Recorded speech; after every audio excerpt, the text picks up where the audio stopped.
Hi guys, welcome to another video from Little Too Simple. Taylor Swift needs no introduction when it comes to songwriting and singing. But of late, she has been in the news for a major controversy regarding the rights to her own songs. What came as a surprise is the fact that the rights to all of her albums released until 2017 were owned by a record label. That record label later sold the rights to an investment fund, which in turn resold them to another investment fund, without Swift's knowledge. Now, if the record label and the investment funds own the rights to those albums, then they were technically free to sell or buy them in the open market. So, you might be wondering, what is this controversy really about? That's exactly what we'll answer in this video, and we'll also explain why this controversy involving Taylor Swift is giving jitters to many fund managers and bankers. So make sure you watch this video until the end. If you like these kinds of videos, please hit the like button, subscribe to our channel, and feel free to share this video with your friends and family.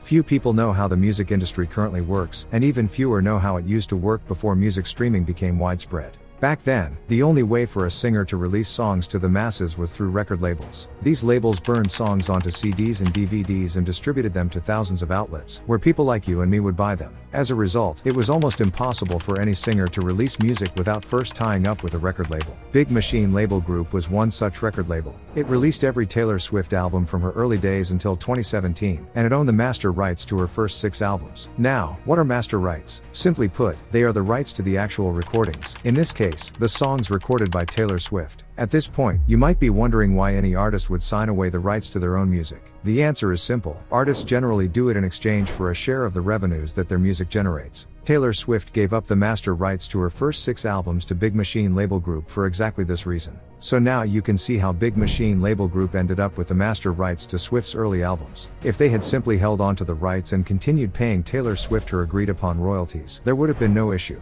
But the controversy started when Big Machine Label Group itself underwent an acquisition. In 2019, Big Machine Label Group was acquired by an investment fund named Ithaca Holdings. Through this acquisition, Ithaca became the new owner of the master rights to Swift's first 6 albums. This alone wasn't a problem, since Swift would continue receiving her royalties. But things got complicated when Ithaca Holdings sold the master rights in 2020 to another investment fund called Shamrock Holdings, for a massive $300 million. And that's when the real controversy began. There are multiple reasons why Shamrock Holdings' $300 million purchase of Swift's master rights became controversial. 1.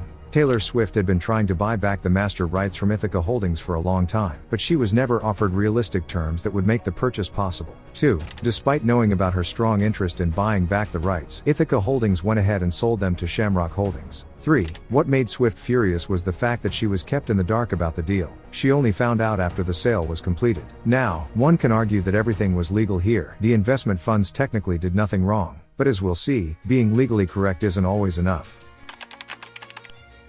Regardless of what laws and contracts say, one has to remember that the rights being traded were to songs that Taylor Swift herself wrote and sang. These songs still sell today entirely because of her popularity among fans. And since she had expressed clear interest in buying them back, keeping her in the dark may have been legally correct, but it was definitely not ethically correct. To make matters worse, some third-party investment fund made $300 million from selling rights to her music, while she continued to just receive royalties.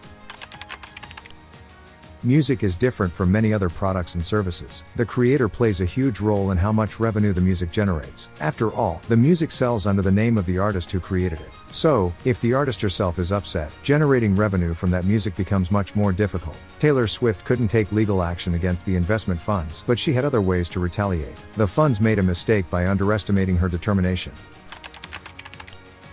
The investment funds thought Swift would be upset for a while and then move on. In fact, they assumed that any short-term controversy would only make the songs more popular. But they were wrong. Instead of letting it go, Taylor Swift decided to re-record all 6 albums and re-release them. Surprisingly, she is legally allowed to do this. Now, listeners have a choice: stream the original songs, owned by the funds, or stream the re-recorded versions, owned by Swift under her own label. As expected, streams of the original songs have dropped, while streams of Swift's re-recorded versions, labeled Taylor's version, have skyrocketed. And here's the catch. So far, she has re-recorded only 2 of the 6 albums. Just imagine the impact once she completes all 6. No wonder the thought alone is giving fund managers sleepless nights. The moral of this entire story is simple. In business, being legally correct is not enough. Being ethically correct is just as important. The investment funds assumed Taylor Swift would give up, but they badly underestimated her. Instead of benefiting from controversy, they ended up making a terrible mistake. Thanks for staying with us till the end of this video. What are your thoughts on this controversy?